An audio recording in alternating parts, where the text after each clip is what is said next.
Town, Kenya mzima, East Africa, mambo ni hapa, kila kitu ni tamu zaidi. Welcome to Proud Chocolatieri Talks. The song that I just played is by my friend Lorna Aphrodis. It's really wonderful. The girl is talented, lives with us in Germany. I was with her last weekend and we had a wonderful weekend with my other friend Rosie. And so I thought, why not promote a sister who is so close? You know, charity begins at home. I do always start with the people near me before I get so far, because there's no need of pretending to be a charity person or helping and then you leave the people who are around you. Those who share my videos, may God bless you. Those who contribute to all my posts and my articles and my thoughts and also share their views and argue with me and add their opinions and criticize me positively, may God bless you. I really appreciate you. There's a reason why I'm here this morning. There's a reason why I can still talk, because I am doing right in the eyes of the Lord. I am doing right in the eyes of the Lord. To have been here for a whole 5 good years doing for you live, really, God recognizes, God sees, and God is the one who gives the energy. And so despite the fact that I go through a lot of stuff behind the cameras, a lot more than you do, I am happy to be alive. I'm happy to be healthy, because health is wealth. If you are healthy, you can eat, you can walk, you can sleep well, and you can talk to your friends. Oh God, that's all I need in my life, nothing else. I just pray that I stay healthy, that's all. But changing or whatever, nothing. I'll not change a thing, not even one. We'll continue to struggle, we'll continue to argue, we'll continue to make friends and make enemies. We'll continue to go about what missions we have in this world. You guys, being so nice is bad. There are years when I used to be so good, trying to impress everybody, trying to be the hero to every family member of mine, trying to be the savior for everybody. Yet, I was not even seeing that I'm the one who is acting like a fool. People forget every single thing you've done to them. They only see what you did yesterday. By tomorrow, they've forgotten what you did today. They only see tomorrow. And then you'll be reading status on Facebook. Status on Facebook directed to you. You know why I block people, me personally? I block people with reasons. Many reasons. Not everybody that I block, I hate. Or not everybody that I block, I have a problem with. But there are some people I just block to have my peace. I block some people to give them peace. I block some people not to see what they're writing. Because you can leave somebody there thinking, I don't have a problem with this person. Maybe I only have a problem with their sister or the cousin or the friend or a schoolmate of theirs. But the moment you'll start receiving messages indirectly from these people that you thought you were friends with, the people who you have no problem with, the people who you even helped just 2 days ago. You look at their status and you really get the message directly. It is directed to you. So always think about yourself. Have your peace. Leave them. And that is what I've been doing. I just leave them. So if you find yourself blocked, please. I know this word is so insensitive. But if you ever find yourself blocked and you don't know why, please just look through your photo, your status, think of your surrounding, and then you know what's up. I like my peace. I like my peace and I like my peace. That's it. Jina langu.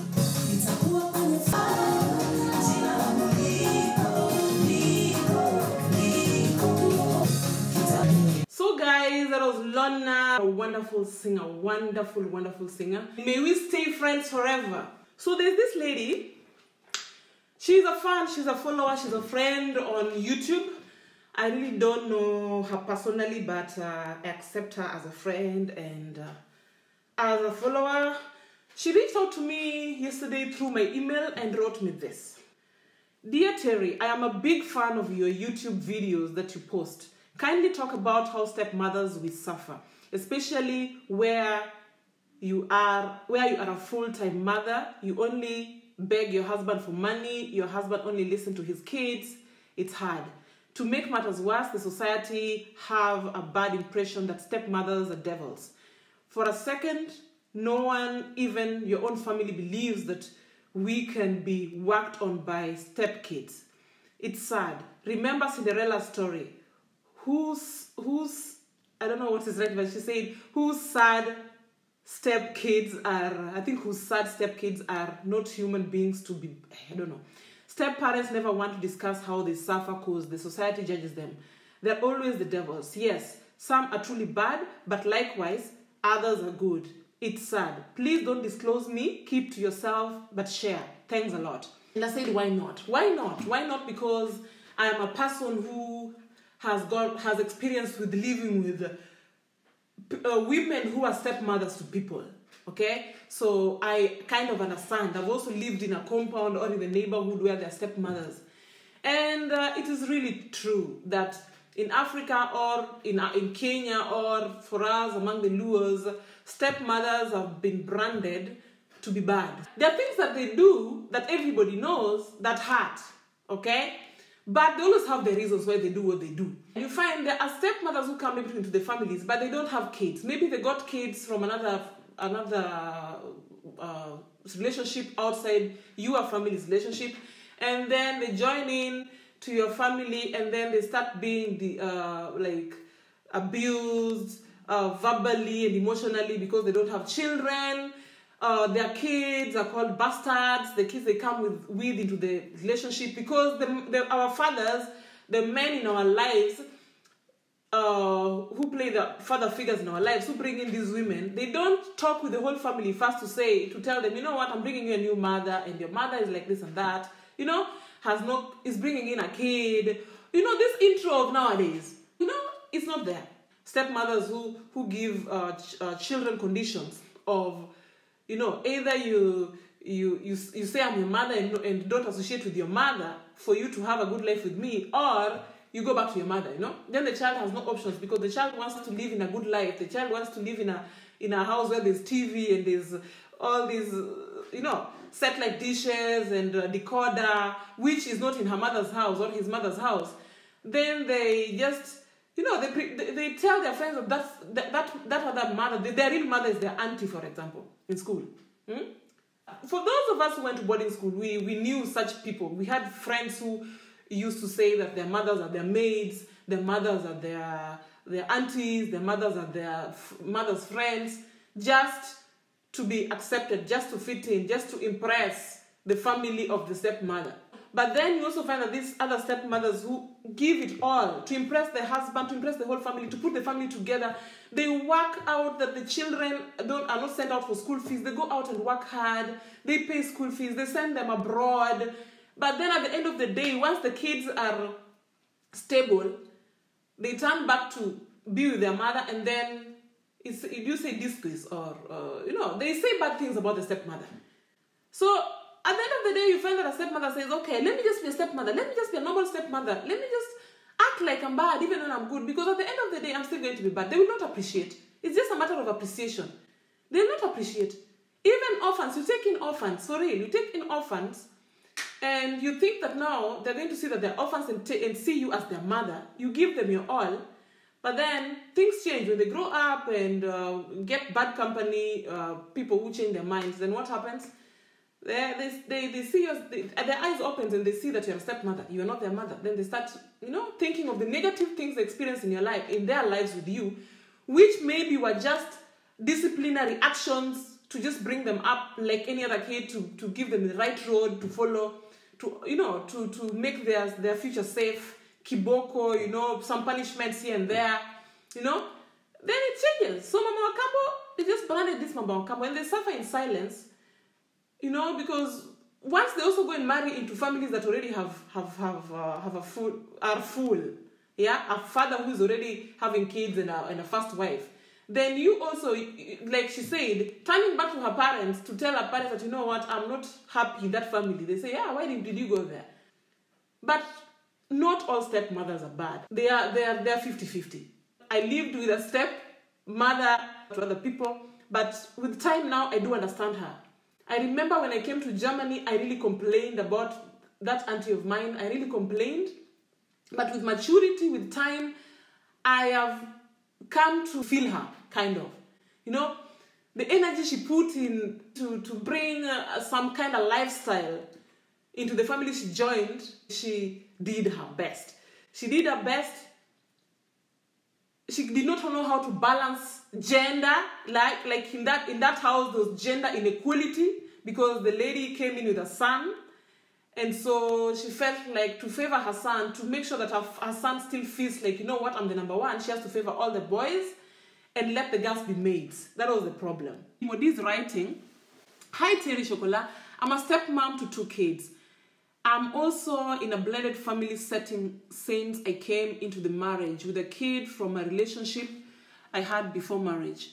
We have a son together with my husband. This is one topic that really has my interest. If you're interested, I'll be happy to contribute to this topic one day if you ever repeat it. Let me know." By the way, Modi, you helped me out because I'm trying to talk on behalf of you guys, of this lady, trying to get into the feeling. I don't want to get into referring to my family or my people because sometimes I try to talk through my experiences and put them in the positivest way ever, but then I end up in shits.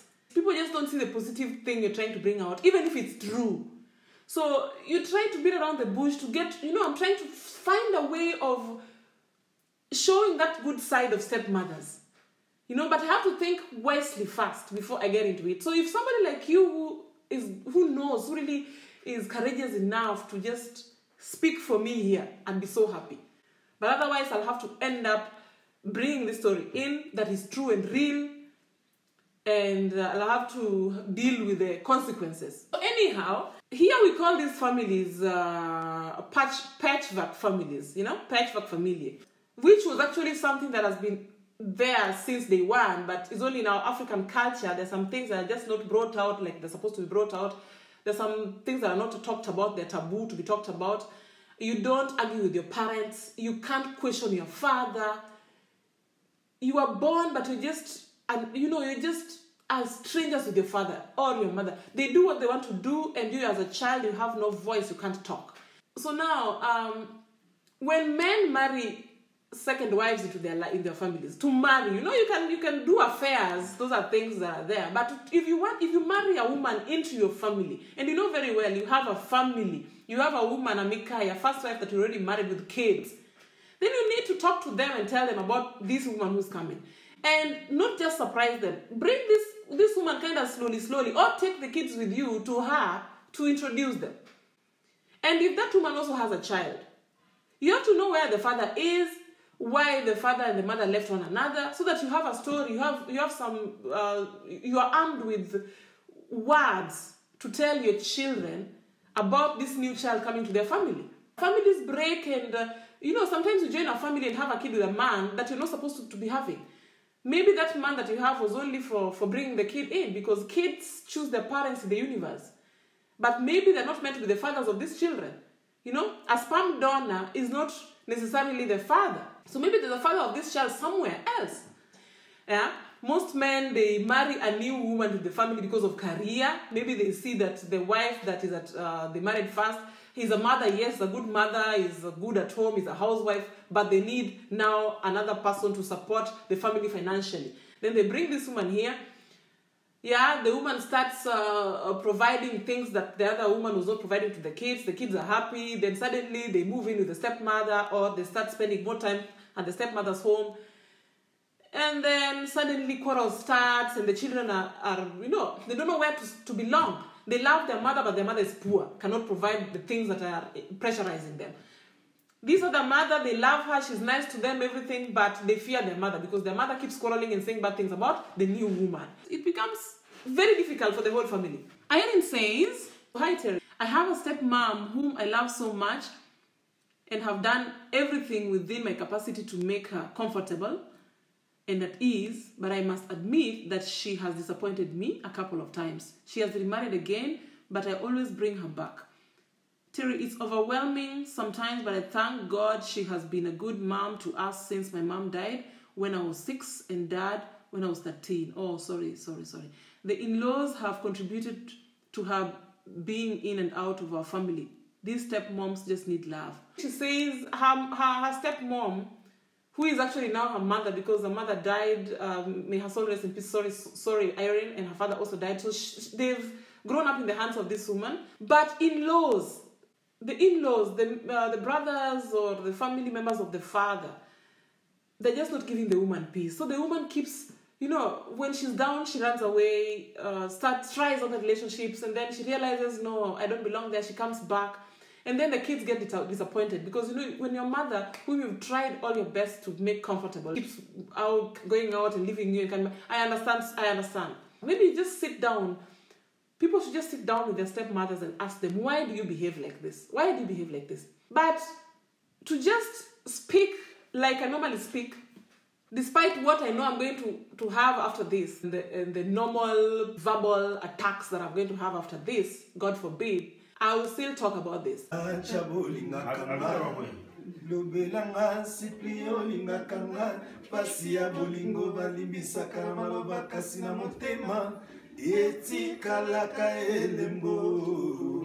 lived with a step auntie. My step auntie had her good sides and her bad sides. I forgave her and I appreciate her and I kind of understand her and I really treasure her. Some years ago I was still crying about her, really. But at the same time, I've grown up now and I'm a mature woman and I've gone through life too. I understand her. So, I lived with my auntie, yeah?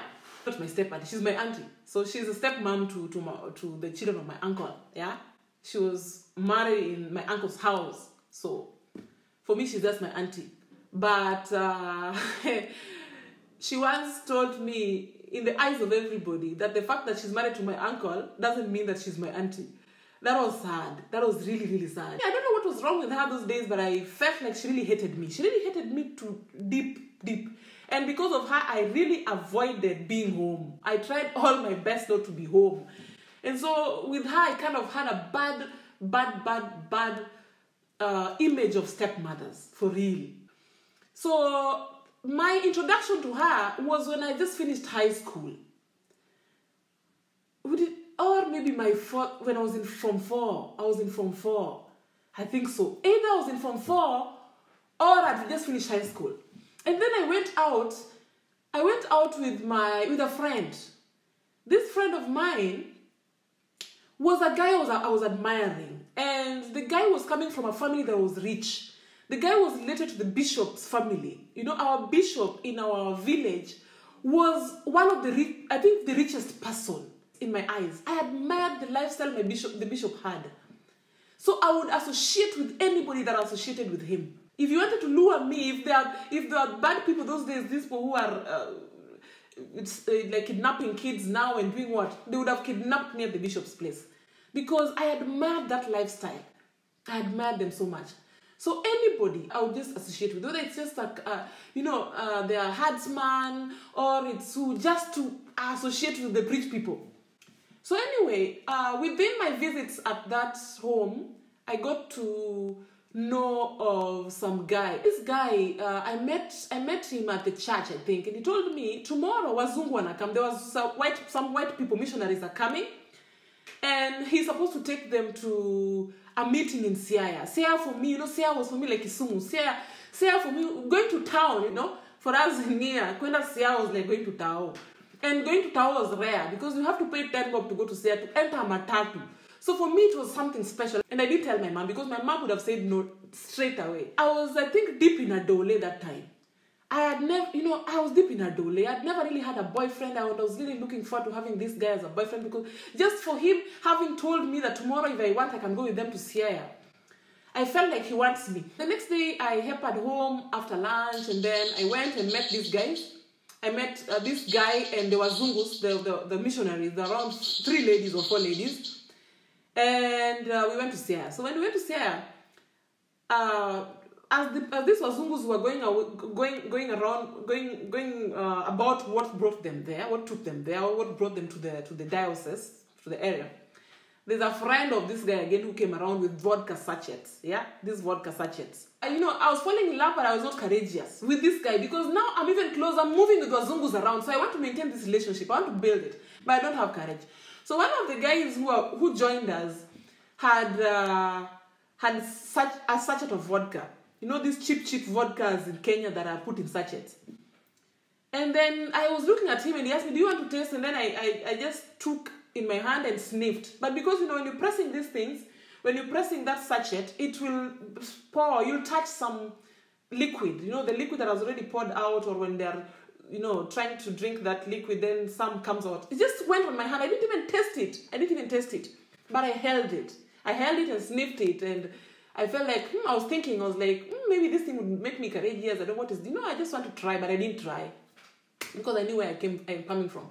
So when I got back home that afternoon, around 4, hey, my mom, I don't know whether she was just worried about me, but she just like got the smell of vodka on me. And it's like she had been waiting for me. Or she'd been suspecting I'm doing something strange because I'd been quiet, I'd been going through my own stresses, I'd been thinking deep about other things. I was wondering, why are we poor? Why am I living like this? Yet outside of the door here, there are people who are rich. I was bored being near. I just wanted to leave that community, and I knew very well if I don't do something about it, they would maybe take me to some college around near. You know, I just wanted to leave the village. So I was really stressed in my own way. You know, a teenage girl can also be stressed, and you don't know. If the parents don't give them the attention, you can. That's why you even find girls going to get pregnant in the village, or things just happen. So even me, I was going through that kind of situation. So I was trying to find a way of associating with these people, and you know, and identifying with them, and being in their lives, and being like them. So when I came home, she called my uncle. My uncle had just come from Nairobi. He was a policeman. He was a police boss. You know, he was a person who was worshipped by the whole family. Worshipped, like literally worshipped. He was the boss. When he just rumbled, everybody would freeze. And then she told my uncle, are you around? Are you coming? Then my uncle said, actually, I'm on my way to come and visit you. I want to introduce to you somebody. So that day, within like 30 minutes, my uncle had arrived with this lady. Parked the car in front of our house, and I knew he has trouble. And not my uncle. My uncle didn't even shout at me or whatever. This woman is the one who took a cane. She doesn't know me.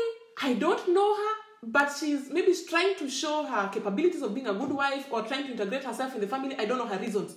But she beat the hell out of me. I remember to date. This woman beat me. I was beaten. I was beaten for a mistake that I still feel kind of pain about it. I still get emotional when I think of such situations. For real. I'm a grown-up, yes, but sometimes I feel emotional. This woman beat me.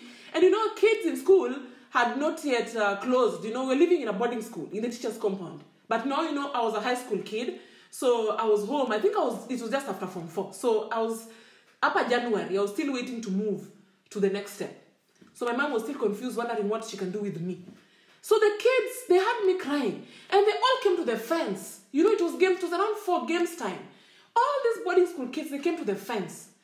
They were laughing at me, and they were wondering, you know, I'm being beaten. You know, it was just strange. Yeah, my mother was very happy and very satisfied. Yeah, and I got stressed. I got into depression that time. But then, after they had beaten me, they organized and they said I should leave my auntie suggested, the new woman suggested that I go and live with her. I go and live with her in Nairobi.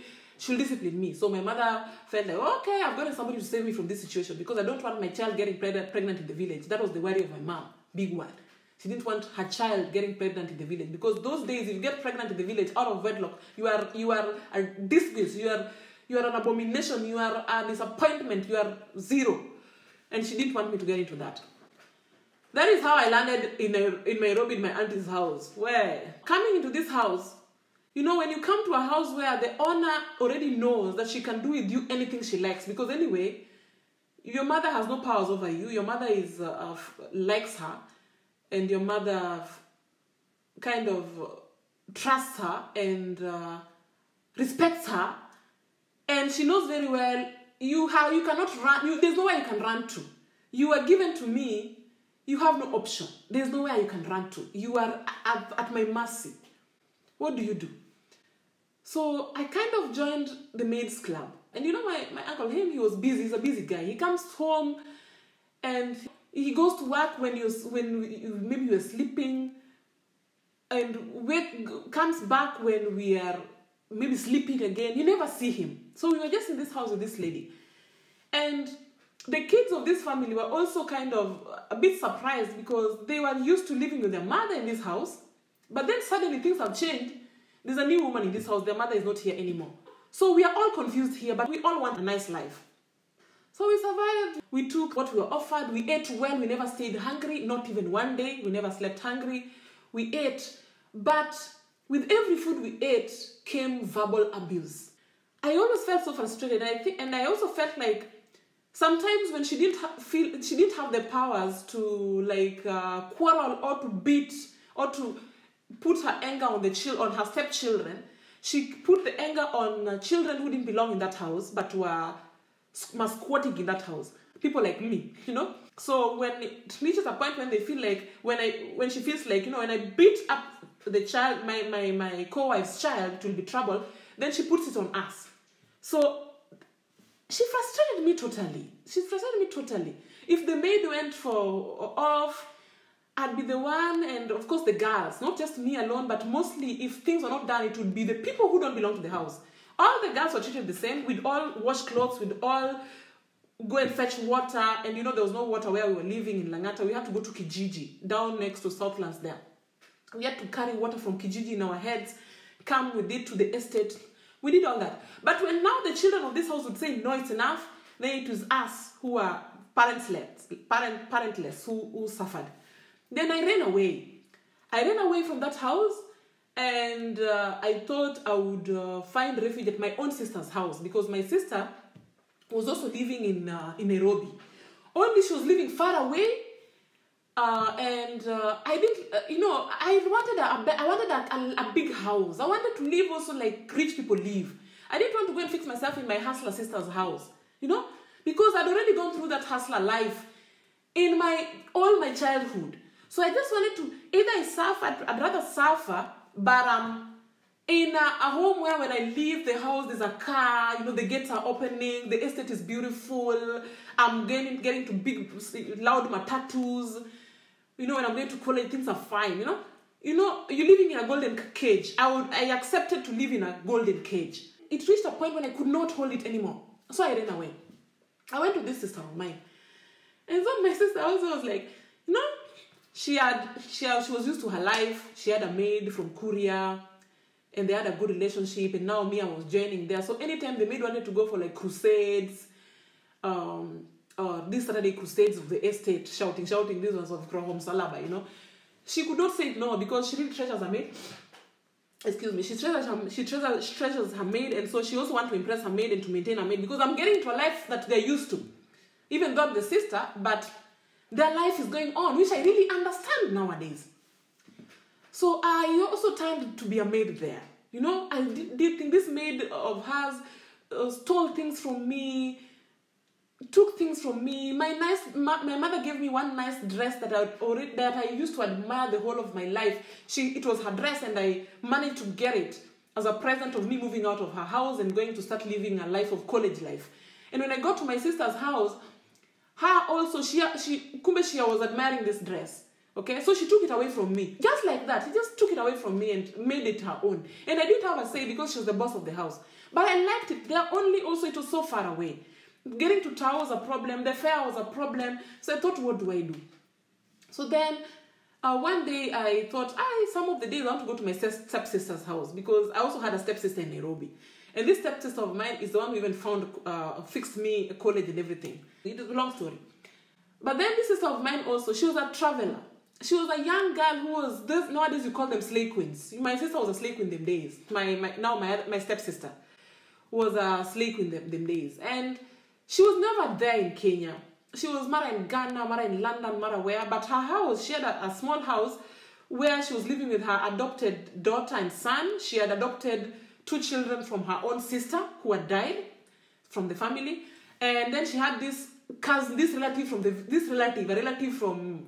the clan who was living with her, going to a high school within the city and doing what? And taking care of these 2 kids. So me joining this family again, this girl who was taking care of these 2 kids, who was living with my own sister, was not happy with me. It was like, I'm coming to this, nakuja kuharibia mazuri. I'm now coming to, she has to share her mazuris, her favors that she gets from my sister for taking care of the children. I'm now coming to interfere with it.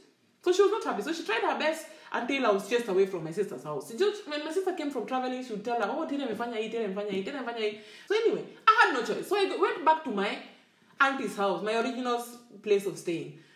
So when I went to tell her in her restaurant that I want to move back to her house. I'd called my mom crying, and my mom told me, oh, you know what, then you have to bend low and just go and talk to your uncle again. And because you have nowhere to go, and you have to go about your attachments and your college. You have to look for college, everything. So what to do?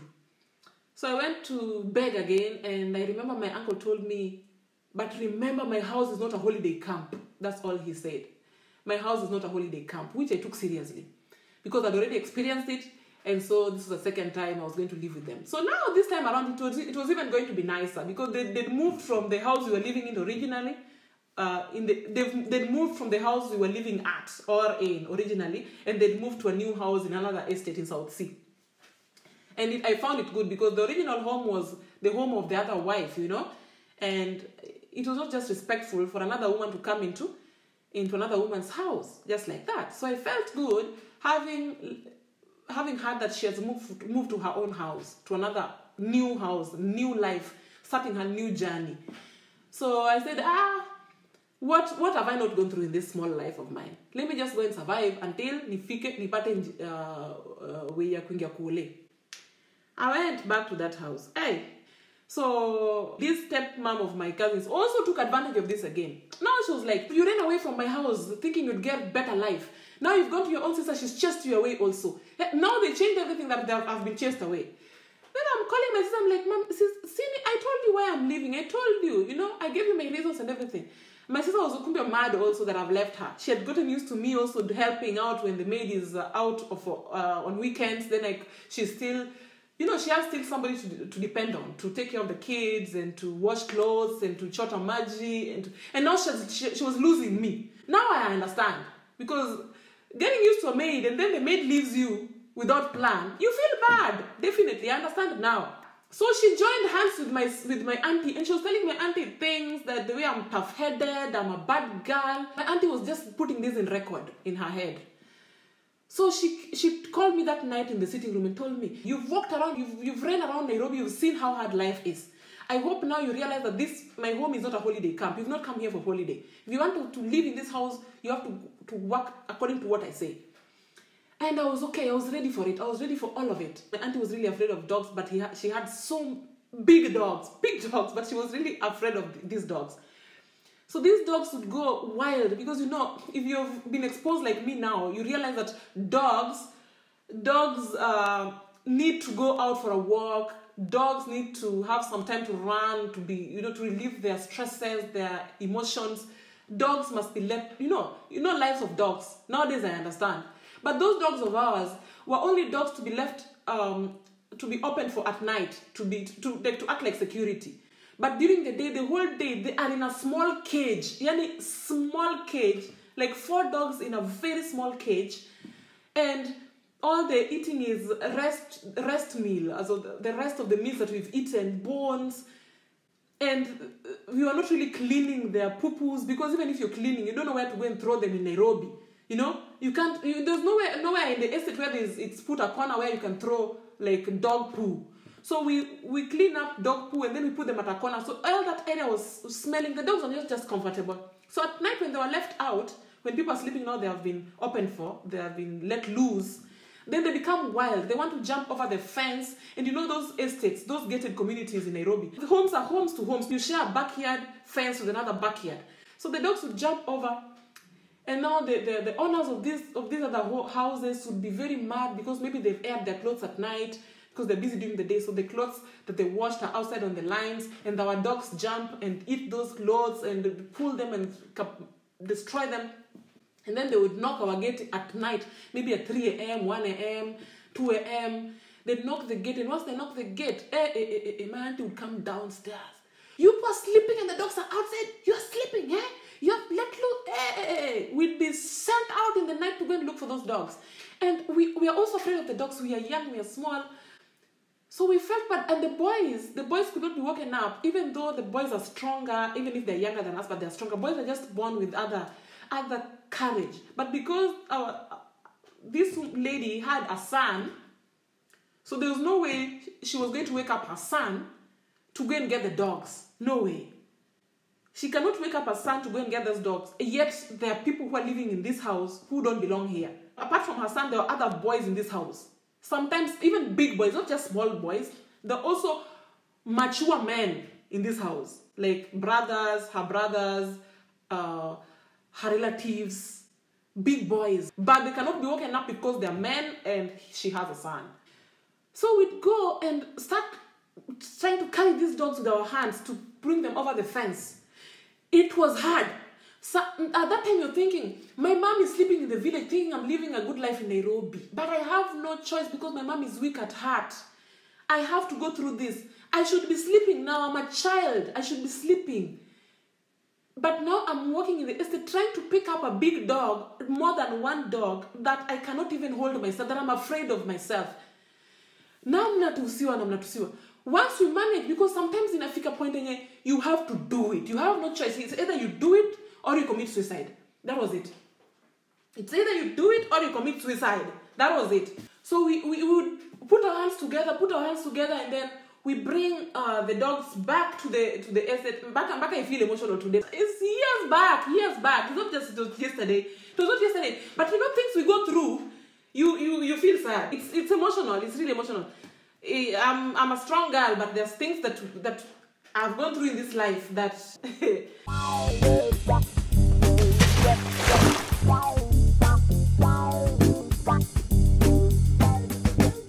don't mind me with my emotions. I'm a human being.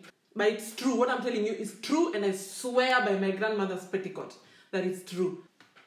So I know even a few people who experience that with me may be watching here now and they know it's true. But I'm not bitter. I have grown up now. I understand. But I will never do that to anybody. So anyway, then we'll bring back these dogs in. After a struggle, maybe close to 1 hour, 2 hours, maybe the owner of those houses, like we had one called Togori, the guy who had moved from America and his car was still written Togori. He used to feel for me. So he was one of the people who, if the dogs went to his home, he would help us. He would help us carry them over the fence and then throw them over, because you can't walk with them again in the estate. They'll be barking and waking up everybody. It will be trouble. So you have to just push them like over the fence like that, and then throw them like that again. So you'd hurt the dogs, but also what do? So we come back home and maybe it's 3 in the morning or maybe it's 2 in the morning. Then we'll be told no sleeping. We have to go and try to bring water. You know, our taps were dry. Nairobi had water problem, which is still there, but the taps were dry. You're living in a posh estate, but the taps are dry. So what she was expecting you to do is like this. Let me just turn you the camera to my tap. And this is what we were supposed to do now at 3 a.m. when we came back with the dogs. You have to do this. And literally, you do this. You know, you pull water from the tap because there's no water. You have to pull it with your mouth so that the water comes out. Because she believed that water has, you know, maybe it was trying to come, but the taps are blocked. You know, and at around that 3 a.m. was the time that water was coming. Then by around 6 again, the water has disappeared.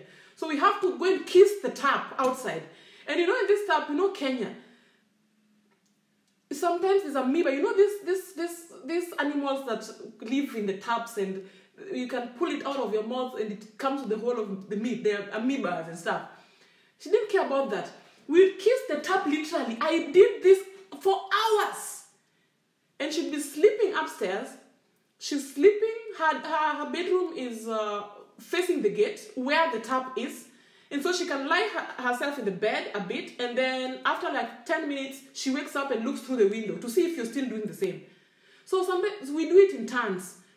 Me and the house girl, who was actually not even a house girl. She was just our colleague, an age mate. She was just our sister. But she was there as a house girl. What do you do? So anyway, me, the house girl, and the daughter of this big stepdaughter, yeah, whom I love to death, but I have no contact with her because of this life. But if she's watching or she happens to watch this, she should know that I still love her to death because I know what we went through together, and I know she understands me. But the fact that part of her family have a problem with me, she has no choice but to stick to them, which I understand. Even me, I would stick with my sisters if I had some. So then we'd kiss the tap like that until 6 a.m. So when 6 a.m. reached, we'd have to go and clean the house. You clean, because she can't also come downstairs going to work before the house is clean, totally cleaned, everything perfect, and then breakfast made, served, clothes are washed, and her beddings are being washed daily. We would wash my auntie's beddings on a daily basis. You change her towel daily, you wash her beddings daily. She can't sleep on sheets twice. Forget that. At night, before she sleeps, you have to go and choose for her which dress she's going to wear tomorrow. Or she'd choose it and give it to you, but by choosing it, she'd have poured all the suitcases down. All her suitcases, she'd pour everything down, looking for a dress to wear tomorrow. And then you'll have to pack these suitcases again, perfectly, back to where they belong. Then she'd come and pour all her shoes down, all her shoes. She'd pour them down and tell you, in a very friendly way, by the way. Maybe she was having fun with it, or it was just her way of removing her stresses, or I don't know what the background of the thing is. But then she'd then tell you to help her choose a pair of shoes. You'll choose it, and then you'll have to arrange all those shoes again, and there were many pairs of shoes because she had money. Back to the cupboard. And then she'd tell you to go and iron her clothes. You go and iron it perfectly well. And they are big, she liked vitenges. So you have to iron it properly and bring it and hang it in her bedroom wardrobe. Not the closet wardrobes, but the bedroom wardrobe. So that when she wakes up tomorrow, she can just shower and dress. But then, now you finish this dog manenos, you've now done the tap, water maybe has come or not. If water has come, we've fetched it and we've already washed clothes and everything. We clean the house, we make breakfast. We stop sleeping at 1:30 or 2. That's when we woke up because of dogs. We've not gone back to sleep up to now. Then she wakes up and she calls, Terry, come up here. In a very friendly way. She'll wake very friendly. The dogs are okay? You say yes, the dogs are okay. Have they been closed back to their cage? We say yes, we close them back to their cage. Okay, now come and iron for me this new dress. Then you ironed last night already. You're ironing a new dress again this morning. And you'll ask, you don't even ask, why are you not wearing the other one? She's changed her mind, and you have to know it automatically that she's changed her mind. So then you go with her to the closet again. You choose a new kitenge or a new trouser suit or wherever, and new shoes. You go clean the shoes, pick up them rangi. You iron for her a second cloth again properly. Then you come upstairs. You make sure she has showered. When she's showering, she was showering in a bathtub. Yeah, she was rich. She was showering in a bathtub, but the water will not stay in the bathtub. All her water will pour on the floor. Every bit of the water in the bathtub, and she's insisting she has to bath in the bathtub. Though there's a shower, she has to bath in the bathtub. But all the water in the bathtub will be on the floor. Then you have to come with a duster and clean all that water, clean her bathtub, make it clean, and she's watching you. Then when you finish, you help her making her hair, her nails, and everything. She'll be watching a movie or watching a preacher preach. After I'd gotten out to college, I'd gotten my opportunity to be in college. Now, during my attachments, I was still staying with them. So I was having attachments at KBC. You know where KBC is, you guys? You walk past University of Nairobi, you walk past theater, then you get to the end of as if you're going to Westlands. So now, I have not left yet. I'm supposed to leave, but you cannot leave before the people who you are living in their house. You can't. So you wait. Sometimes she just wastes time. She just wastes time in the house. She's just wasting time. She just wastes time to waste your time. And then she leave at around 10 or earliest 9, and then she with the brother, and they drive and they leave you there. Then that is when I start walking from up there from the estate, going to look for a matatu. At the same time, I don't have fare. She never gave me fare. My mother herself cannot send me money. She doesn't have the money. So where do you expect me to get the money? That is when you find that a young girl goes to find sponsors. And that is how, I swear to you, that is how I survived in Nairobi. Sponsors. I had 42 boyfriends. My advantage again here was that my auntie and uncle had a restaurant and at a very, very good place where all these people with money came to, next to Parliament of Nairobi. So most of these men from, Central Bank of Kenya, from these offices, Moi Avenue, Ministry of Education, this one here, Sharia House, Parliament, Ajib, all these offices around here, we were having contacts with them, but then when they ask you for a date, you go, yes, you tell them, you just want money to even buy some clothes because you're going for a touch in KBC, you don't have money, and you're working with people like us, they are dressed well, they are looking good. How do you come with the same clothes? You also want to go to Tomboya Street to look for Mtumba Jioni. And where do you get the money? You have to get them from these sponsors because you'll not get it from elsewhere. Nowhere else. So if this man that you serve them well and then they buy you a soda, they tell you, oh, you kunywa soda, and then you don't drink the soda. You make you talk to the cashier and then you'll give the cashier back the soda and the cashier gives you the money. So that when they're taking statistics, then they know that even if the soda will not be missing, even if somebody says, okay, the receipt is written, somebody bought your soda, but the soda is there.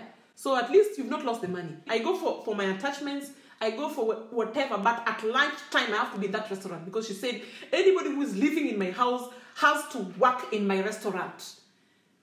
If you are living in my house, I don't care what you do, I don't care whether you're going to school or not, I don't care, but me at lunchtime, you have to be here to serve.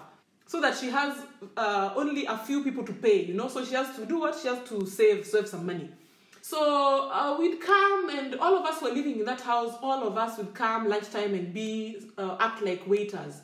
And so that is when you write, some customers give you their number, they find a girl with hips in the, men, you just know men. They see you walking on the roads, carrying the food, and the way you're swinging your hips, you're still innocent. You're wearing this. I was wearing these cuts that when you hold them like this, they are springing. These cuts of springing. I don't know whether they're still being sold in Nairobi, in Mtumba. I bought it. I used to buy them at Sunbeam. When you hold it like this, it's like a spring. It's cuts of spring. When you wear this cut, it will show your hips and everything. And I think the men like that. So I would get a lot of people who are giving me their numbers and buying me sodas and buying me food. And of course, I can't eat the food that the customers bought me. So I go and tell the cashier, and the cashier, we divide the money 50-50. So that's how I made my money. And then when the guys maybe ask me for a date, I make sure I go to a date next to that restaurant. These are the restaurants around. Not further than Afya Center. My dates were just within Upper Moi Avenue, Upper too close to my relatives, because I knew if something happens to me, I can run to them. Still, I can run to them. Because my uncle was a no jokes person. No, you can't mess with him. He was a police boss. You can't mess with him. And when he realizes somebody is messing around with the daughter, because for him I was a daughter, then everything would end at that point. And my auntie was also a very tough one. And she didn't like competition at the same time. She also felt she was the sexiest and the most beautiful. So if she noticed that a customer in her restaurant is running after you, maybe it's a customer that also maybe she likes or respects, then it's trouble. So these customers also, they knew them and they knew how they take. So they would take us for dates, but when you start trembling and you say, I don't want to go very far, I know it's your auntie and your uncle, it's okay. And it saved us. So that on that point also I say thank you to God for my uncle and auntie the way they were. Because it saved me from situations. If it were not for them, I would have been messed with because I was poor, useless, living in a big city, and I don't have anything. I'm just trying to tell you that these young girls you see out here doing things, sponsors for Instagram and stuff, why they do those things? The pressure. You're bleeding, you are having your periods, and you're having tissue in your panty. You don't have pads because people you're living with consider you as a useless, helpless bastard. Hey, you people. Sad.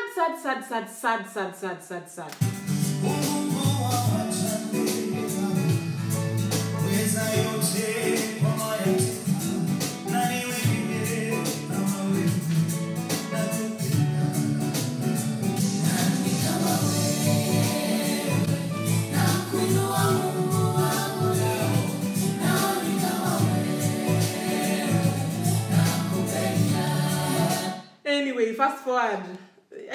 Today, don't even worry if you see the video is going for 3 hours. Don't worry. I'm just pouring my heart out. For me to be feeling what I'm feeling, how many years down the line? I left Kenya in 2005. It's been 2020, 15 years in Germany. Imagine 15 years ago.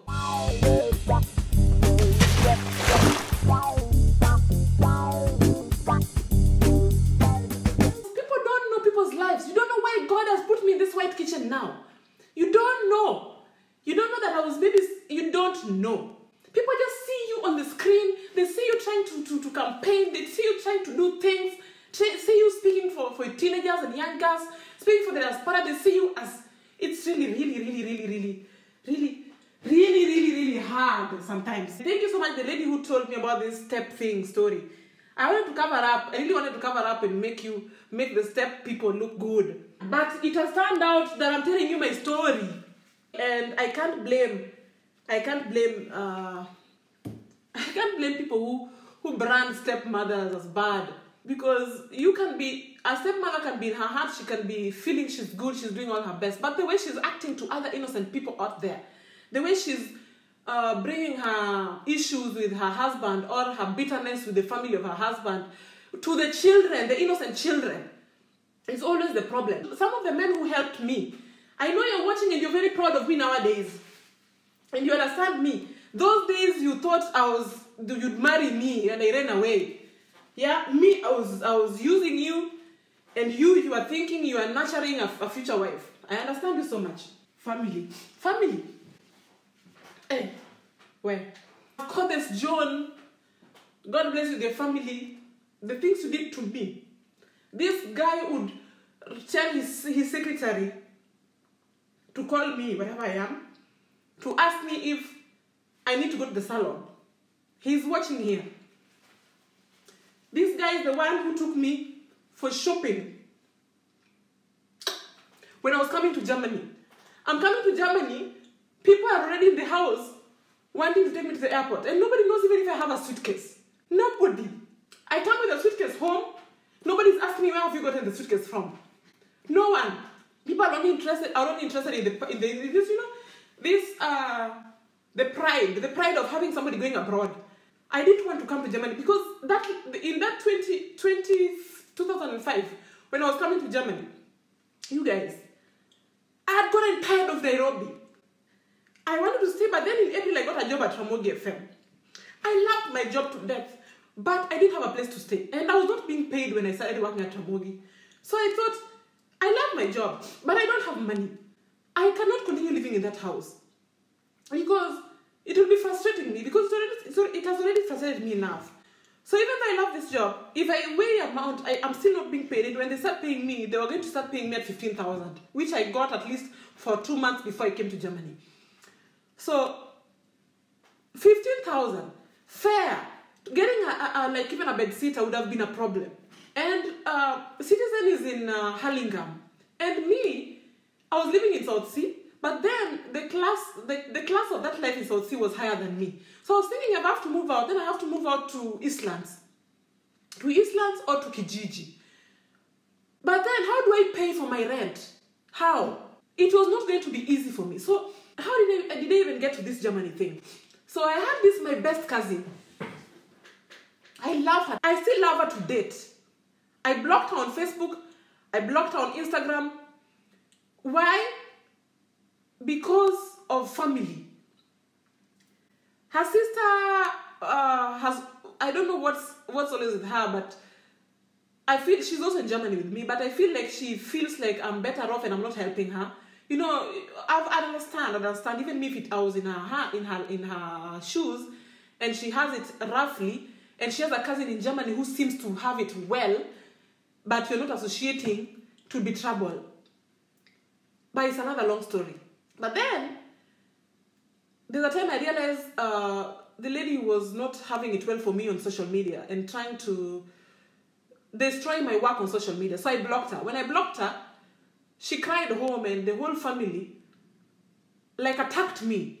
And so I tried to talk to her big sister as a mature lady to see if she understands, because she also lives abroad, she can understand. But she had to stick to her sister because there are only 2 girls in their house.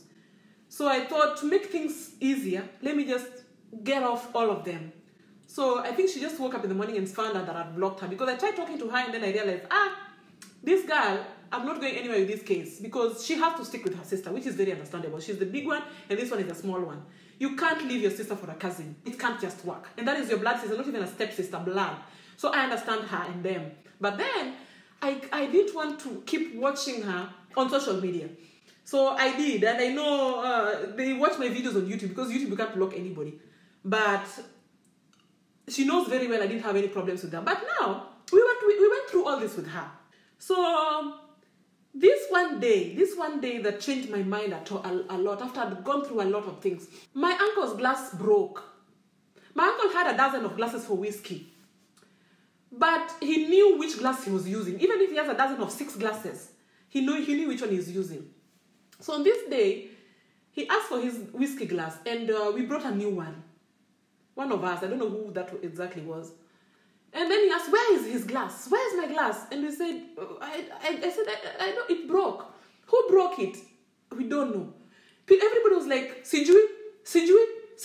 So we were called, all of us were, he went to the kitchen and switched off everything we'd cooked. We cooked rice and chicken. And the boys were told to serve. My auntie said the boys should serve. The girls are getting punished because we'd broken a glass. And it was not even us. It was actually one of those boys who had broken that glass. So the boys were told to serve and eat. Their father ate, their mother ate. But us girls, we stayed hungry. So he switched off the gas cooker and the lights in the kitchen and went with Kiberiti, who was sitting room, out of anger. He wants his glass. So then we were called, after some, we now moved outside to the backyard. Now we don't know what to do. So we stood outside. Then we were called into the sitting room. So when we were called, we were told, they started asking us one by one, who broke this glass? Who did this? Then that is when all the problems came. My auntie started abusing me. You don't even know that you're just a mascot in this house. Then I was like, yes, auntie. You do you know that your mother is tired of you? Do you know that your sister is tired of you? Do you know that everybody cannot live with you? You are living here and you are just somebody. Actually, I think it's you who broke that glass. And I said, it's not me. But you're the one who served your uncle just now with a new glass. And I said, I just served him because I could not find the other glass he wanted. I could not find it. I was in town the whole day.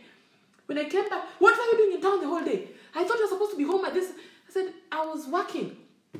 So when I was, I kept saying, yes, auntie, yes. Then she just opened her mouth and told me.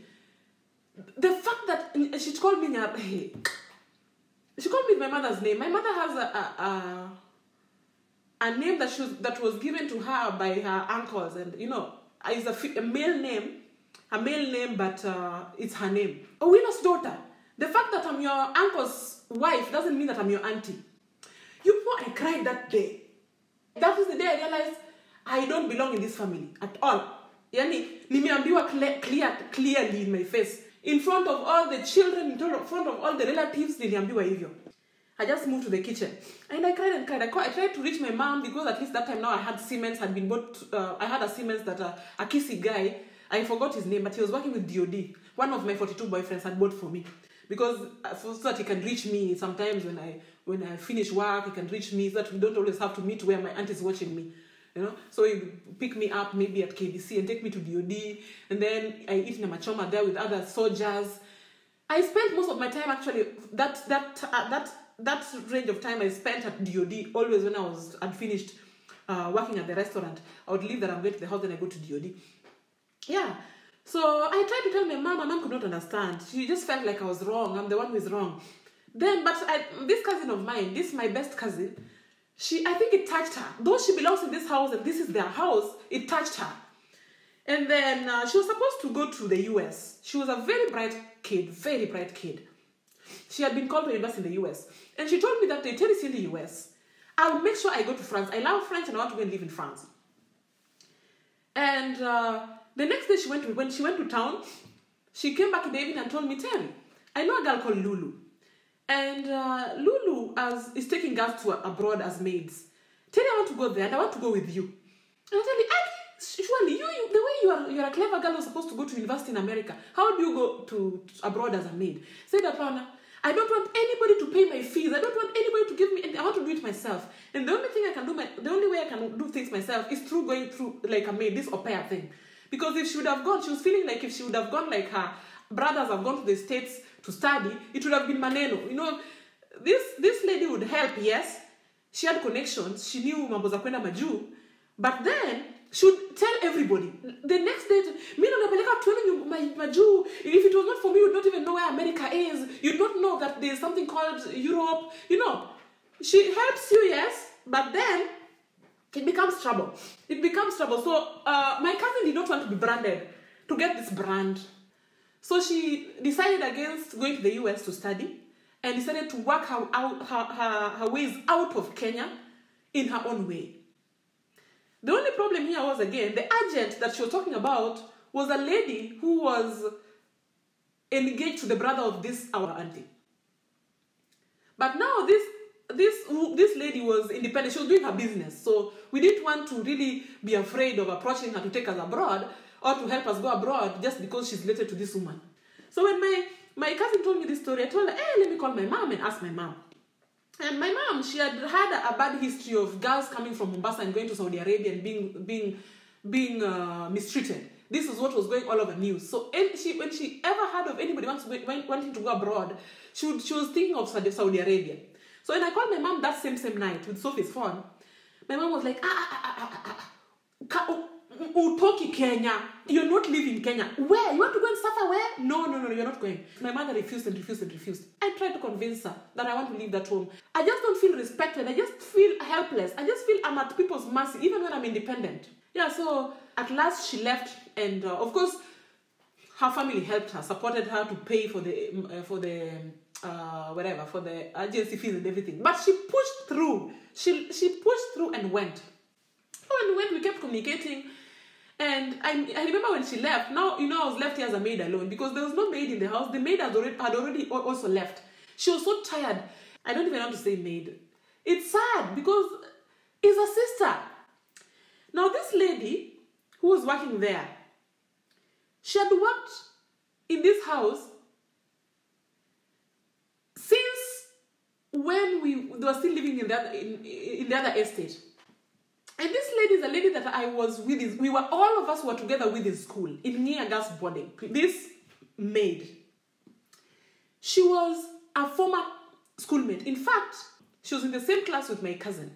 She was in class 7 when I was in class 8. And then, my mother was a Girl Guide commissioner of CIA, assistant commissioner of Girl Guide. So she used to go to Nairobi a lot to camp at Arboretum Forest. That is when I got to know about this word, Arboretum Forest. My mother used to go to Nairobi for Arboretum Forest camping. When she was going to camping, when she arrives in Nairobi, she has to go to her brother's house first of all, and then they'll drive her to Arboretum. Then on the last day again, she comes here and maybe sleeps over, and then tomorrow she'll be taken to the bus, and then she travels back home to the village. So this one day, she arrived in Nairobi, but she went alone. She went from the bus stop alone to the estate because my uncle was not around to pick her up. So when she got to the estate, she knocked the door, the gate. And then who opened the gate? A lady that she knows, a child that she knows. So my mother was so shocked, so shocked. My mother will be very angry with me when she hears I talked about these stories. But now what do I do? It is my calling, it's me. This is how I can share my own stories. I've been punished a lot of times for sharing my experiences because people feel I hurt them and I like intrude into their privacy. I get through things. Even this one when it finishes, hey, nitatusiwa, nitafukuzwa, I'll be disowned even more. Hey, but it's the truth. God is with me. So anyway, she asked this girl, I know you. And the girl refused, saying, no, we don't know one another. And she was looking at this girl's face and saying, I know you. And the girl says, no. And she says, who brought you here? And how long have you been living here? And the girl says, I'm the maid here. I'm new though, but I'm the maid here. And my mother was not comfortable. Because this is a child that she knows her story. This is an orphan that the father who was very active in school, was even in the board, the board members. But the father died just recently, just when we finished class 8, So my mother was not happy. Anyway, when later the owners of the house came, my mother called a meeting and told them, you know what? This girl who is in the kitchen, this girl who is working for you, I know her. And my auntie called the lady and asked her, do you know this lady? And the lady said no. And then my mother said, are you not this and this, the name? And she started accepting Pole Pole because anyway, everybody was calling her with the first name and it was connected to her real name. And then my auntie explained that she was looking for a maid. She went to a maid's bureau. Like in Nairobi, you go to a maid's bureau. And this is the girl she was given and she liked this girl. And then my mother told her, you know this girl should be in school. This girl should actually have finished Form 4 in school, like in a very big, very big national school now. I want to hear her story. And then the girl explained her story. She said, when her father died, her uncle took over and promised to take her to high school the way she was supposed to take her. But the uncle used the money on his kids because they also had kids in this school, the same school. We went to school with also her cousins. And her stepmother, now we are into steps, not her stepmother, but the mother of this girl she went to live with after her parents died. These fellows of ours who were also in school with us mistreated her so much that she had no choice but to run away from her own uncle's home. That is how she ended up on the streets, and then somebody picked her from the streets and took her to maid's bureau. So my mom was so sad. And she talked with this family and said, you have to adopt this girl. She cannot be a maid. She can't be a maid. You have to adopt her and make her your own daughter. And my auntie agreed. And we all, actually even me, when I joined now that family later on, after now I'd finished high school and joined that home, I knew she was the daughter of that home. That's how I used to see her in my eyes. That is why even when I was told to do this and this, I'll do it 50-50 with her. But now, this her promise to be adopted kept changing. When she does wrong, when she disappoints the boss of the house with something, she's being slapped with umaid. Hey, I'll throw you back to the bureau where I got you. You stupid one. She'd be told all her life, her suffering. She'd be told. And anytime she's doing something good, she'd say, oh, I'll adopt you. You know, you're not my daughter. And this. And she kept going through this abuse, this emotional abuse. Until, well, after now they'd moved to this other new estate, this South Sea. And then I joined the family now, running from my sister and everything. I remember, I don't know what she did. I think a guy in the estate, the son of the estate chairman, I'm not sure, she knows better. But the estate chairman's son fell in love with this maid. She was one of the most beautiful girls in the estate. I swear to you, a model. She was tall, slim, light-skinned, admirable. It would be a shame to tell anybody that this is a house girl. But anyway, like God works in miracles, the son of the chairman of the estate fell in love with her. So, my auntie got to know that. Hey, one day my auntie chased this girl out of the house. She put all her clothes in paper bags for dustbin, black paper bags, and took them to the gate, the estate gate, not the house gate, the estate gate, and dropped them there. And chased this girl out of the house. It was around 3 p.m., I remember. I cried.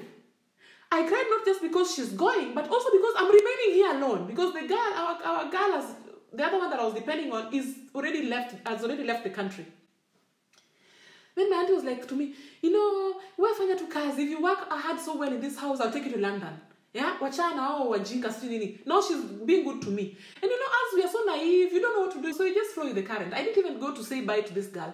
I didn't even go to check on her. But then later I asked the watchman, when I was free at night, I went to the watchman and asked, umwana msichana alienda wapi? Mwenye mzigo zake zilieko hapa. The watchman told me, you know what? The guy, the chairman's son, took her. So this girl lived in this estate with the family of the estate chairman for maybe a week or two. And nobody noticed. But of course, me, I knew.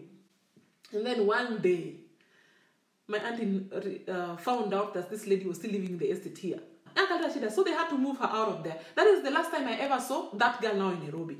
But to cut the story short, that girl is more successful than I can ever dream of today. She's successful, and God in heaven, God works in ways we cannot see. So anyway, I remained in this house alone. I work like a dog. Just thinking I'm going to London. Unamuda pelekwa London. Nakwambia, she calls you to go and make her hair. She's sleeping on her bed, watching Nigerian movies, and you're making her hair. When you finish making her hair, she gives you her nails. She's lying on the bed and watching Nigerian movies, and you're applying her nails. When you finish, you tell her, I'll finish. She checks and says, See, I don't like this color. You know, anytime somebody left the house, somebody came in. You know, families in Kenya. And often again, or somebody else from the village comes and joins. So we also had another cousin again who joined me here. And now she was gonganisha me, kichwa yangu na my cousin. So she's telling me stories about this girl. What do you think about her? And you're feeling like the owner of the house loves you. So you talk and say things and say, she's got a boyfriend mpya. She's got a new boyfriend. Even the other day she was telling you she's going to the salon. No, she's going to meet a new boyfriend. You talk, thinking you're loud. Hey, the next day, the girl is the one who's called upstairs. Come and make my nails for me. She makes her nails. And then she told, go and take a toothpick. Please scratch for me my back. I tell you, scratch that back until past midnight. She would fall asleep on her bed. And you're sitting there, the TV is on, you're not allowed to watch it. You're scratching her back with a toothpick. And when you say, no, can I leave? She says, no. I would scratch for me this other side. You'll scratch even back at 1 in the night. And the next morning, you start fighting with your own colleague who you're sharing a bed with because of the things you said upstairs. Now her also, she's been told things about you and the things you said about her. So your enemy is here. And her, she's laughing. She's happy. She's happy because she doesn't like you guys. She's letting you stay because she needs you as maids. She needs you. She doesn't. Who will wash the clothes? Who will change her beddings if you're not there? And it was very, very open because when her side came home to visit, when her own relatives came to visit, we would play the maids and they'd be treated better. They'd be sitting in the sitting room, they'd eat on the dining room, they'd sleep in the bedrooms upstairs. But the people who came from the side of my uncle, we were all sleeping in one bedroom, on the same bed. And on this bed we were sleeping in, it was just one small queen-size bed. So, normal queen-size bed of wood. And at least 3 people would, on skin to skin, would sleep on that bed, 3 people, skin to skin, that you cannot turn. One sleeps like this, one sleeps like this, one sleeps like that. And then one person would put her beddings on the floor. But when her brother, the brother of the owner of the house, the last one, who was always drunk, he would come at home anytime he wants. And then he'll come direct to this bedroom, because this bedroom was next to the sitting room, just downstairs, and jump on us. And when we complain, we'd be asked, whose house is this? Whose house is this? He's so tired, he's drunk, he doesn't see anything. But when you start crying and complaining, maybe you start, go to another room and sleep, go to the servant quarter and sleep. The woman will come down. Why are you making noise here? Said, yeah, it's this guy who's jumping on us. Yeah, but whose house is this? This is my brother. Do you belong here? Go. In fact, it's already morning. Wake up and start cleaning the house. Imagine at 2 a.m. So you'd rather just leave the bed in peace for him to sleep, and then you maybe lie on the floor, or you go and lie on the carpet in the sitting room, slowly be like a lele. Otherwise, you lose your sleep completely. You lose your sleep. So it went like that. So even me, it's got a time that I said, I think I want to go to this au pair. And then something happened. A neighbor's child died, daughter died. And this neighbor was my cousin's best friend. She had sickle cell and she died. Hey, I think I told you the story of this girl's death too. I had come from town at 4 as usual because we could not come home before 6. My auntie had said, if I arrive in the house before you, sleep outside. You can't get into my house after I've got into my house. No way. So hata kama unafanya kazi gani, it doesn't matter. 2 things. You have to be in the restaurant at lunchtime, and another thing, you have to be in the house before I arrive. Yeah. So this day I came home and then I was making porridge in the kitchen. And then the next door neighbor, the house girl there, started whispering on the fence. Because we could talk through the fence. There was a block, but you can, if you stand on a stool, you can see the other house. This girl is following me in the house. So the maid was telling me that the daughter of that house is following her everywhere since 1 hour ago. If she goes to the toilet, this girl is standing in front of the toilet. If she goes to the kitchen, the girl is standing and is not talking. So I don't know whether this Akinyu was seeing death following her. So she was afraid. She didn't want to die alone. So she was following this girl. I told this girl, hey, Kwani, what's wrong? What's wrong with her? She's sick. And the lady said, yeah, she actually went to the salon yesterday and made her hair. Today she went to Tao, but she came back to the house by 11. And she's been having a headache. But since 1 hour ago, since 3 p.m., she's been following me all over the house. So I told her, okay, let me make my porridge, then I'm coming over. So I took my porridge. My auntie had traveled, but my uncle was around. So I took my porridge. That's why I could take porridge anyway. Otherwise, I would not take porridge in that house. So I took my porridge and then I went through the gate, the main gate, and then I went to the neighbor's house. Getting to the neighbor's house, it was a bit too late. Only in this house, there were no lights. The mother of this house had gone to the airport to bring a friend of hers who had traveled from Mombasa to come and visit them in Nairobi. The brother of this lady, so he'd left for the weekend and had not come back. So the maid was alone with this girl in the house. So when I got to that house, there was a sofa on the veranda. Just if you open the gate on the terrace, there was a sofa. And Akinyi was lying there. So I saw normal because this is a girl I talk to every day, I beg. So she was lying on the sofa. Then I went and sat on her sofa and started asking, hey, what's wrong with you, Akinyi? I didn't know she had died. She had just died. Just a few seconds ago, she had died. So I was just talking to her and she was warm. She was sleeping there. And I asked the maid, why is she not talking to me? And the maid shows me her trouser. Like, shows me like here. Just points there. And I see that she has peed on herself. How can Akinyi pee on herself on the sofa outside and is not talking and is not moving? I just ran out of the gate. And then there was this lady who also was her friend who was walking just for Shiro. She was just walking past. And I go, Shiro, kuja. Then Shiro came in and Shiro just touched, saw this peas, urine on her trouser and knew what had happened. And we just ran out of the gate. We stormed out of the gate and we started shouting. So there was a guy who was coming to the estate with his car. It was after work now, getting to 5, 6 in the evening. And we just, come, we started screaming. And the guy drove, he was good enough, and he drove to where we were calling him to. And he didn't even ask whatever. We carried Akinyi into the car. I sat here on the back of this back seat. I sat here, Shiro sat here, and we sat Akinyi in the middle, and her head was on my laps. We did not really believe she's dead. How can you believe somebody just dying like that? Somebody who, even when I was standing on the fence, looking over, talking to the maid, I saw her in the kitchen because she was afraid of coming out. She was following the maid, but as the maid came to the fence to talk to me, she kind of remained in the kitchen, so I could see her through the glass. Then, just 10 minutes later, how can you say that girl has died? No way. So anyway, as we were coming out of the gate, we met Akinyi's mother with this lady she had brought from the airport. And I just shouted, Mama Akinyi, mtoto amekufa, your daughter has died. And this daughter of hers was lying with her head on my laps. And I was actually busy with her braids. She had made this twist braid small. They had a salon in Tao in Tomboya Street. So I think the previous day she had made her twists. So I could not just believe. I don't know. So me and Shiro was sitting here. Then the mother jumped into the car. And this guy who had just offered us his car drove with us to Mata. When we got to Mata, at the door of Mata, they pronounced her dead. And the guy was told to drive her to Masaba. You know Masaba is on the other side Ngong Road. So we had to be dropped there. So me and Shiro, we took a matatu and we went back home.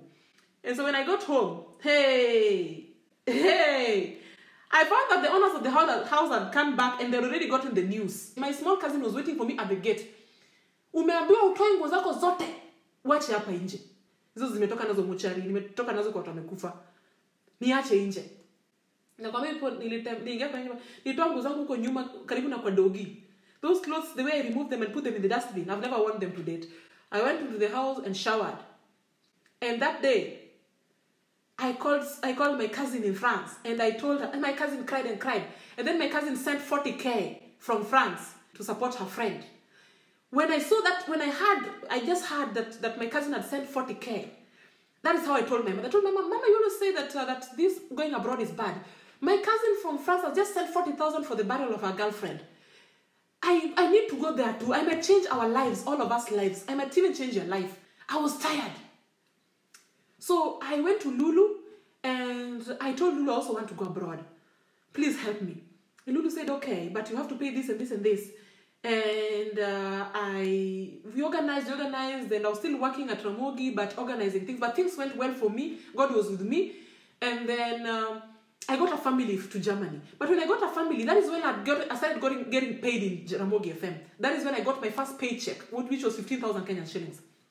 So I thought, why should I be going to Germany and I have this? But then I remembered, the moment I told my mom that I've gotten a family in Germany, she felt like it would be very ashaming if time comes and I'm supposed to fly, but there's no money. So she organized with her church. She told her church mates and her group mates and her women group that her daughter is going abroad and they need to do a rambe for me for traveling. She just wanted to be sure, to be ready for it. So they did an arambe for me way before I got my visa, way before, like maybe 2 months or 3 months before. And they collected a certain amount of money, I think it was 50K. But this 50K, they had to pay the cooks, they had to pay other people. And at the end of the day, the money remained 38K. So my big sister was given this money to travel with to Nairobi and give it to my auntie. And that is when my auntie realized I'm serious, I want to go abroad. You know, she didn't like it. She didn't like the fact that otherwise she'd have already taken me abroad if she wanted to. Because she kept telling me, oh, ndakupeleka London, just for me to work more as a maid in the house. Because like I told you, the other maid had already been chased away. And now things were haywire. And now this other cousin of mine who joined, things were just different. So I had to play the maid. And so for me to play the maid well, to wash clothes properly, and to be active and to spend more time at home, I had to be promised things. So on this day, when my mother sent that money, is when she realized, this girl was to go. So that is when she started telling me, you know that this girl Lulu is my sister-in-law to be. And so it's all on me anyway. So her taking you to Germany means it's me who has to pay everything, you know. She's trying to tell me, even this road that you want to use to leave my house, I'm still the boss. Okay? She doesn't know I didn't get this girl. Even if they're related, I didn't get her through her. I got her through my cousin, who found out herself. So even if this girl is related to her, but this is this girl's business, and I want to do it off her. It ended up that it was said that I am disrespecting the family, yet she is the one who made me go to Germany. Like, people say, hey, let me tell you how this one came before I go. When I came to Germany, I landed in a family and realized that everything they wrote on my invitation was different. When I agreed to come to Germany, my invitation was saying that the people are journalists and stuff. So I was thinking, like a career woman, I was thinking that me being a journalist by profession and a producer and a media person, getting a journalist family, they were going to give me like employment. Like I was seeing Zungu, like I was not seeing myself as a maid. I was seeing like I'm going to work in their company as a journalist. That is why I accepted to go. Because when you're doing this au pair match, when they're looking for a family for you, the family wants also somebody who is on their line, somebody who can fit to their family. That's how they do the matching. Even when you're looking for a boyfriend online, they look at things that you love together. If you like playing golf together, you like cooking, you know. So even with the family also, they chose me because I'm a journalist. But me in my mind, I was thinking I'm going to be a journalist in Germany. So when I came to Germany, I realized everything in my invitation letter was actually not what I was expecting. And the lifestyle was also frustrating. There are times for eating. I came in summer, and in summer it gets dark at 11 p.m. So we eat at 6, and for me 6, because the sun is shining, I was thinking it's maybe 3 o'clock in the day or 2 o'clock. Kumbe sijui watu nakula supper. So then I eat, and then I'm waiting to eat supper. Kumbe it's already 11 p.m. and I'm not realizing that it's summertime. I didn't know. Nobody told me these things. So at the end of the day, I leave the house to go and look for food in McDonald's or to look for a restaurant to eat. So I survived badly. And then when I came to that house also, the bedroom they were supposed to give me to sleep in, it turned out that is their children's playing room. And I was put in a store. In a store, literally a store. If you want to know more about my au pair story, look for my au pair story. I put everything there so that I don't repeat myself. So all this trouble made me want to change family. Because when you come as an au pair here, you're given 2 chances. You can change family because nobody is expecting you to match with your family immediately and you don't know one another. So if you can't fit with that family, they should help you find another family. Or your agent must give this family another au pair and you be given another family. 2 times. If that one doesn't work, you're given another one. But the 3rd time is not allowed. Then you have to go back to Kenya or to Uganda, wherever you come from. So I still had 2 chances to change families. So I wrote to this Lulu. I'm not afraid to call her name. Because I loved her. She had brought me to Germany, you know. Although it's a business thing, I had to pay after that. But she brought me. And she had told me that if there's a problem, I write to her and then she can change families for me. Just like it's written in the rules. When I wrote to her, I didn't know that my coming to Germany was a problem. This auntie of mine who hated me so much, with her own, maybe she didn't hate me. Maybe it was just her own troubles. Like, I'm now a big woman, I'm trying to understand. But it's like Lulu told her that Terry akona shida na ile family So she wants to change. And because she's connected to Lulu, and Lulu wanted to impress her, Lulu couldn't only listen to her, because this is a sister-in-law in spree. You are waiting to marry the brother. So you cannot mess with her, because she can change things. She can tell the brother not to marry you. So no matter how much you are a good person and you want to help, if this lady came from her house going abroad, then you have to tell her when there's trouble. So innocently, Lulu told her that Terry and a changed family. Terry doesn't want to stay in that family anymore. So I think my auntie told her not to change families for me. Instead, her own late sister, now she's a late, had another lady who was coming from their village, a relative of theirs, to replace me. Auntie yangu aliambia, huyu agent wangu asinitafutie famo, nirudishwe Kenya. Awache nidipotiwe. Lakini aambie family yangu, anamreplaceia, anamletea opea mwingine. Watume tu invitation. That was the plan. So mimi hapa mjinga, nangoja reply. Nangoja niambiwe na my agent, at you know what, we'll stay there until this particular day. I'm working on a family to change for you. Kumbe sijui yeye, ile email nilimwandikia, I wrote her in English, of course, because now I'm living abroad. You have to, even if you speak in Luo, but when you're abroad, you write to your agent back at home in English. So I wrote her, and of course, nikaongeza na chumvi kidogo, because I was so tired of this family, I wanted to leave. So anything that would convince Lulu to take me out of this house, I would do it. So I wrote her thinking, this is an email between us, so she can find a way of working with it and change me family. Because she also has to talk to her partner agent in Germany to find me a German family. Kumbe yeye, vile alishaonesha my auntie hizo mavitu, auntie yangu akamwambia niharibie, akatuma that letter that I wrote, she forwarded it to her partner agent in Germany. The partner agent is my host mother's one of best friends, because she's been giving her a lot of au pairs in the past. I was not the first au pair in that house. So they've been friends. So one day I'm sitting, eating salad that I've never eaten in my life, green leaves with a piece of fish and potatoes. I'm stressed here because I also want to leave this home. And I'm hearing them, my host mother's phone rings, and then she picks, and I'm just hearing Terry, because the German, I've not really understood German yet. They were speaking in German. But I was just hearing Terry, Lulu, Terry, Lulu. So you just connect and say, Lulu is my agent in Kenya. And Terry is me. It must be about my au pair changing. And me, I'm just taking it positively, thinking, this is for planning to change for me family. Kumbe sijui, my host mother, anafidiwa na everything I wrote back at home. My host mother started planning to deport me. Not telling me, but planning to deport me. Looking for flights and everything. And me, I don't know. Me, she's laughing with me here. Kumbe me, I'm going to be deported on 22nd of December. Deportation awaiting me on the 22nd of December. Yeah, these people are just waiting for them to have holiday. Like, Germans work in during December, up to 22nd December, then they start their Christmas holiday until after fast. So these people are just waiting for me to take care of their children and their house and their household until they are free from work. And then they take me to the airport on my birthday. Hey. Now it's 15 years since I came to Germany, but I still appreciate Akinyi a bit now. Akinyi organized very fast to rescue me. The thing that happened is, an au pair who had been brought after me in that other home that I left, this girl who had been brought by my family to replace me when I was supposed to be helped, escaped also from this family, because she had even gone through worse things within this small period. And how do I know about this girl who escaped? In my first story on my YouTube page that was deleted, the girl saw that story and wrote to me on Facebook and told me, Terry, you're the one who I was replaced with. But they also ran away. And even before those people coming to check about your story came, I ran away because of the same story like you. And that is how I told God, you are my master in my heaven. You are my everything. They wanted me to be deported back at home.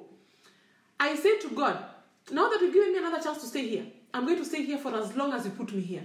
I stuck with that family for 4 years. My friends in Hamburg told me, unafanya au pair mpaka unakuwa na masters in au pair. I stayed there. They helped me out, and that is how I escaped. I escaped this step thing, you people. My story goes on and on. From here, it still goes further. So, me being in Germany has not been easy. Don't just judge. Before you get into those shoes, you will not know. In Jesus' holy name I pray. Proud Chocolates. It's a finished business.